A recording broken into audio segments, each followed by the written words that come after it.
Gênesis, capítulo 31. Jacó, porém, ouviu falar que os filhos de Labão estavam dizendo: Jacó tomou tudo que o nosso pai tinha e juntou toda a sua riqueza à custa do nosso pai. E Jacó percebeu que a atitude de Labão para com ele já não era a mesma de antes. E o Senhor disse a Jacó: Volte para a casa de seus pais e de seus parentes, e eu estarei com você. Então Jacó mandou chamar Raquel e Lia para virem ao campo onde estavam os seus rebanhos, e lhes disse: Vejo que a atitude do seu pai para comigo não é mais a mesma, mas o Deus de meu pai tem estado comigo. Vocês sabem que trabalhei para o seu pai com todo empenho, mas ele tem me feito de tolo, mudando meu salário 10 vezes. Contudo, Deus não permitiu que ele me prejudicasse. Se ele dizia: As crias salpicadas serão o seu salário, todos os rebanhos geravam filhotes salpicados. E se ele dizia: As que têm listras serão o seu salário, todos os rebanhos geravam filhotes com listras. Foi assim que Deus tirou os rebanhos de seu pai e os deu a mim. Na época do acasalamento, tive um sonho em que olhei e vi que os machos que fecundavam o rebanho tinham listras, eram salpicados e malhados. O anjo de Deus me disse no sonho: Jacó? Eu respondi: Eis-me aqui. Então ele disse: Olhe e veja que todos os machos que fecundam o rebanho têm listras, são salpicados e malhados, porque tenho visto tudo que Labão lhe fez. Sou o Deus de Betel, onde você ungiu uma coluna e me fez um voto. Saia agora desta terra e volte para a sua terra natal. Raquel e Lia disseram a Jacó: Temos ainda parte na herança dos bens de nosso pai? Não nos trata ele como estrangeiras? Não apenas nos vendeu, como também gastou tudo o que foi pago por nós. Toda a riqueza que Deus tirou de nosso pai é nossa e de nossos filhos. Portanto, faça tudo quanto Deus lhe ordenou.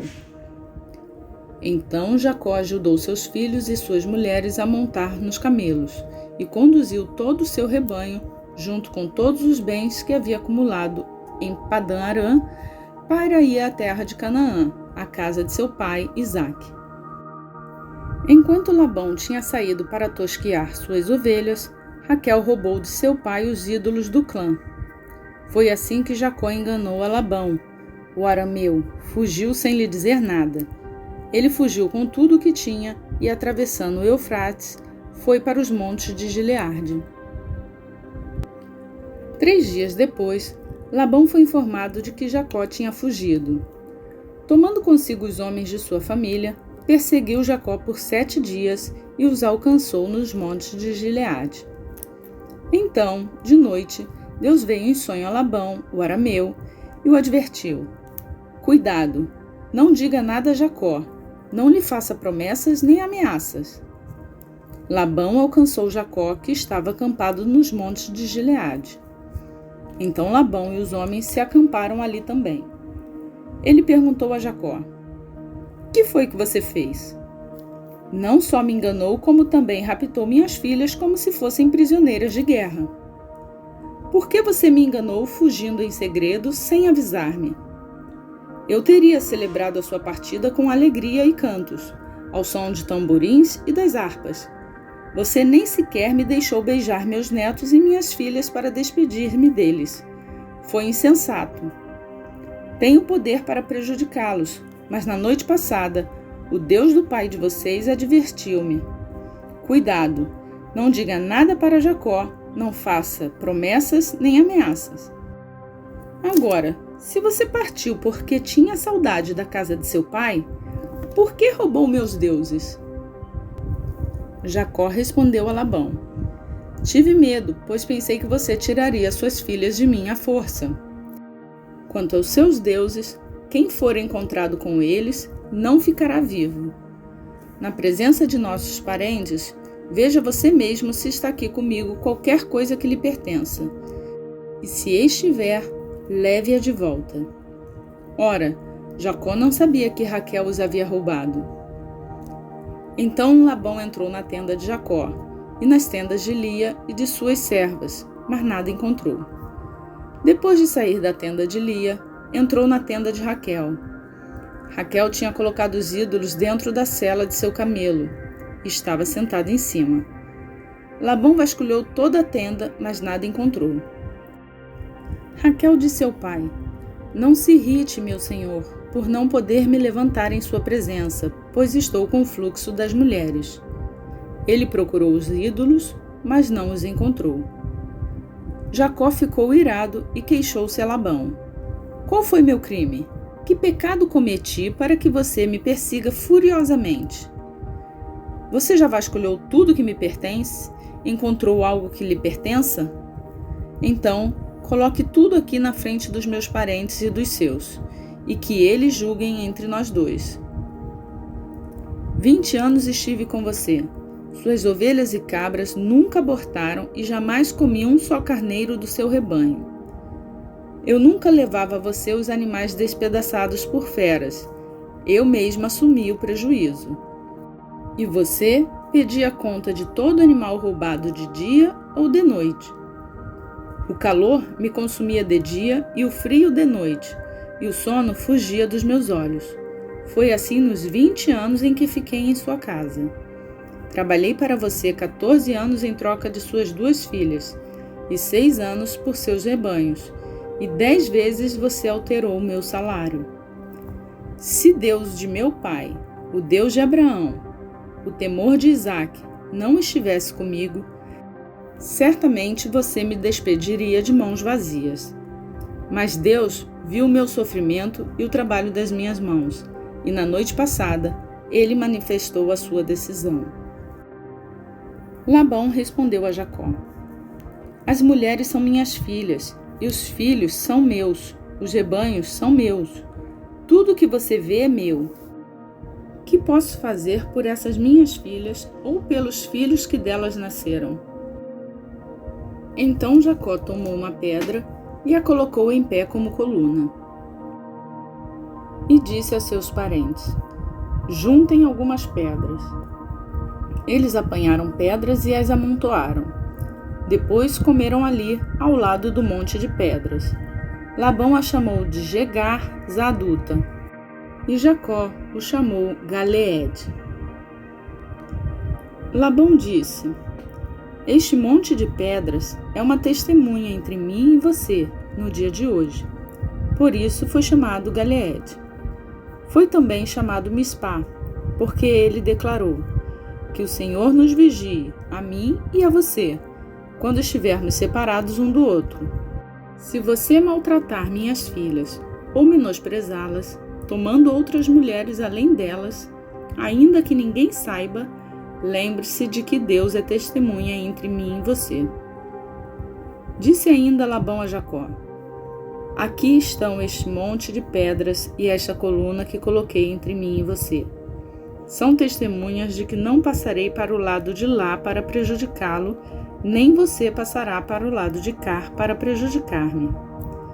Que o Deus de Abraão, o Deus de Naor, o Deus do pai deles, julgue entre nós." Então Jacó fez um juramento em nome do temor de seu pai Isaque. Ofereceu um sacrifício no monte e chamou os parentes que lá estavam para uma refeição. Depois de comerem, passaram a noite ali. Na manhã seguinte, Labão beijou seus netos e suas filhas e os abençoou, e depois voltou para sua terra.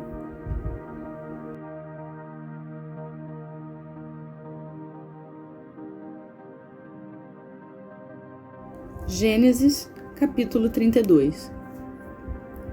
Jacó também seguiu seu caminho, e os anjos de Deus vieram ao encontro dele. Quando Jacó os avistou, disse: "Este é o exército de Deus." Por isso deu àquele lugar o nome de Manaim. Jacó mandou mensageiros adiante dele a seu irmão Esaú, na região de Seir, território de Edom. E lhes ordenou: "Vocês dirão o seguinte a meu senhor Esaú: Assim diz seu servo Jacó: Morei na casa de Labão e com ele permaneci até agora. Tenho bois e jumentos, ovelhas e cabras, servos e servas. Envio agora esta mensagem ao meu senhor, para que me recebas bem. Quando os mensageiros voltaram a Jacó, disseram-lhe: Fomos até o seu irmão Esaú, e ele está vindo ao seu encontro com 400 homens.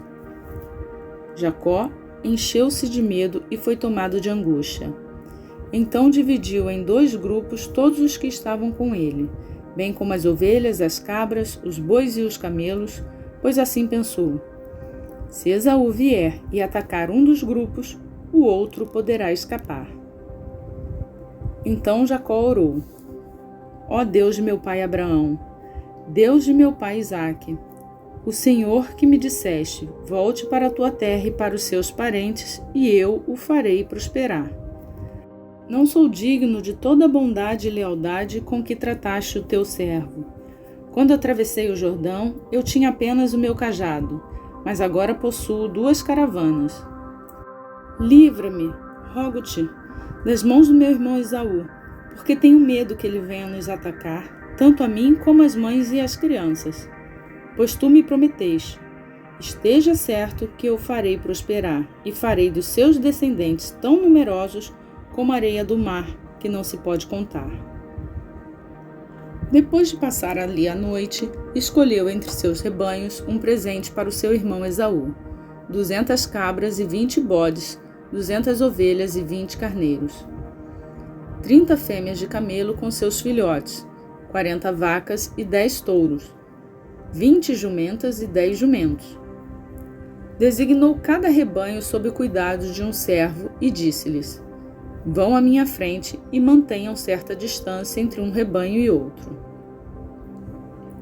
Ao que ia à frente, deu a seguinte instrução: quando meu irmão Esaú encontrar-se com você e lhe perguntar: a quem você pertence, para onde vai e de quem é todo esse rebanho à sua frente, você responderá: é do teu servo Jacó.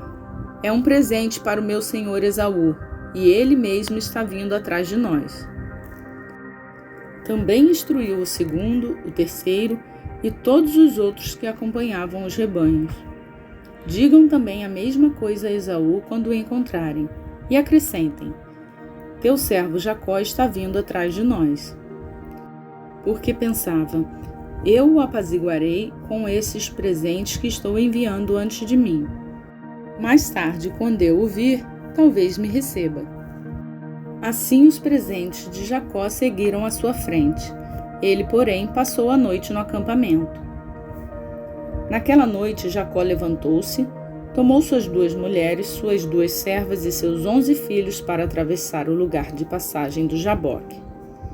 Depois de havê-los feito atravessar o ribeiro, fez passar também tudo o que possuía. E Jacó ficou sozinho. Então veio um homem que se pôs a lutar com ele até o amanhecer. Quando o homem viu que não poderia dominar Jacó, tocou-lhe na articulação da coxa, de forma que a deslocou enquanto lutavam. Então o homem disse: deixe-me ir, pois o dia já desponta. Mas Jacó lhe respondeu: não te deixarei ir, a não ser que me abençoes. O homem lhe perguntou: qual é o seu nome? Jacó, respondeu ele. Então disse o homem: seu nome não será mais Jacó, mas sim Israel, porque você lutou com Deus e com os homens e venceu. Prosseguiu Jacó: peço-te que digas o seu nome. Mas ele respondeu: por que pergunta o meu nome? E o abençoou ali. Jacó chamou aquele lugar Peniel, pois disse: vi a Deus face a face, e todavia minha vida foi poupada. Ao nascer do sol, atravessou Peniel, mancando por causa da coxa. Por isso, até o dia de hoje, os israelitas não comem o músculo ligado à articulação do quadril, porque nesse músculo Jacó foi ferido.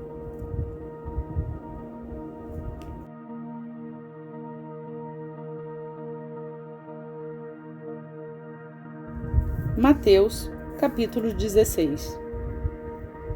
Os fariseus e os saduceus aproximaram-se de Jesus e o puseram à prova, pedindo-lhe que lhes mostrasse um sinal do céu.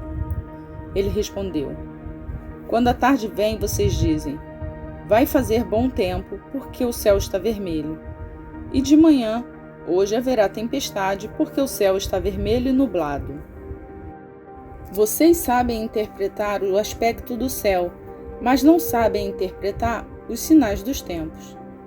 Uma geração perversa e adúltera pede um sinal milagroso, mas nenhum sinal será dado a você, a não ser o sinal de Jonas. Então Jesus os deixou e retirou-se. Indo os discípulos para o outro lado do mar, esqueceram-se de levar pão. Disse-lhe Jesus: estejam atentos e tenham cuidado com o fermento dos fariseus e dos saduceus. E eles discutiam entre si, dizendo: é porque não trouxemos pão. Percebendo a discussão, Jesus lhes perguntou: homens de pequena fé, por que vocês estão discutindo entre si sobre não terem pão? Ainda não compreendem? Não se lembram dos 5 pães para os 5.000 e de quantos cestos vocês recolheram? Nem dos 7 pães para os 4.000 e de quantos cestos recolheram? Como é que vocês não entendem que não era de pão que eu estava lhes falando? Tomem cuidado com o fermento dos fariseus e dos saduceus. Então entenderam que não estava lhes dizendo que tomassem cuidado com o fermento de pão, mas com o ensino dos fariseus e dos saduceus. Chegando Jesus à região de Cesareia de Filipe, perguntou aos seus discípulos: quem os outros dizem que o Filho do Homem é? Eles responderam: alguns dizem que é João Batista, outros Elias, e ainda outros Jeremias ou um dos profetas. E vocês? Perguntou ele. Quem vocês dizem que eu sou? Simão Pedro respondeu: tu és o Cristo, o Filho do Deus vivo. Respondeu Jesus: feliz é você, Simão, filho de Jonas, porque isto não foi revelado a você por carne ou sangue, mas por meu Pai que está nos céus. E eu digo que você é Pedro, e sobre esta pedra edificarei a minha igreja, e a porta do Hades não poderão vencê-la. Eu darei a vocês a chave do reino dos céus. O que você ligar na terra terá sido ligado nos céus, e o que você desligar na terra terá sido desligado nos céus. Então advertiu a seus discípulos que não contassem a ninguém que ele era o Cristo. Desde aquele momento, Jesus começou a explicar aos seus discípulos que era necessário que ele fosse para Jerusalém e sofresse muitas coisas nas mãos dos líderes religiosos, dos chefes dos sacerdotes e dos mestres da lei, e fosse morto e ressuscitasse no 3º dia. Então Pedro, chamando-o à parte, começou a repreendê-lo, dizendo: nunca, Senhor, isso nunca te acontecerá. Jesus virou-se e disse a Pedro: para trás de mim, Satanás, você é uma pedra de tropeço para mim, e não pensa nas coisas de Deus, mas nas dos homens. Então Jesus disse aos seus discípulos: se alguém quiser acompanhar-me, negue-se a si mesmo, tome sua cruz e siga-me. Pois quem quiser salvar a sua vida, a perderá. Mas quem perder a sua vida por minha causa, a encontrará. Pois de que adiantará ao homem ganhar o mundo inteiro e perder a sua alma? Ou o que o homem poderá dar em troca de sua alma? Pois o Filho do Homem virá na glória de seu Pai, com os seus anjos, e então recompensará a cada um de acordo com o que tenha feito. Garanto a vocês que alguns dos que aqui se acham não experimentarão a morte antes de verem o Filho do Homem vindo em seu reino.